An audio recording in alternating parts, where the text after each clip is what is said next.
Nadayon karong adlaw ang selebrasyon sa Eid al-Fitr sa nagkalain-laing dapit sa nasod. Mubalita kanato si Bril Montalvo gikan sa News 5 Mindanao. Kapin 70,000 ka mga Muslim ang nagtigom sa Rojas Street sa Davao City karong adlaw alang sa selebrasyon sa Eid al-Fitr o ang pagtapos sa Ramadan. Mapabata o tigulang nakigduyog sa selebrasyon.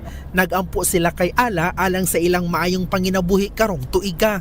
Misalmot sab ang ilang mga Muslim leaders atol sa aktibidad. Gipakatag sab ang kapulisan o kasundaluhan alang sa seguridad sa lugar. Sa Manila, nagtigom sab ang mga kaigsuonan nato Muslim sa Quirino Grandstand. Kauban nila si Congressman Toto Manggudadato. Pagampo nila nga padayon sila maghinulsol sa ilang mga sala nga nabuhat bisan pa man humana ang Ramadan.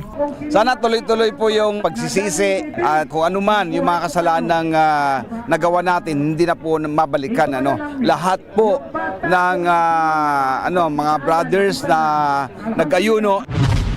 Sa Middle East, gisaulog gihapon nila ang katapusan sa Ramadan bisan pa man nagpadayon ang pagpanimalo sa Hezbollah ngadto sa Israel.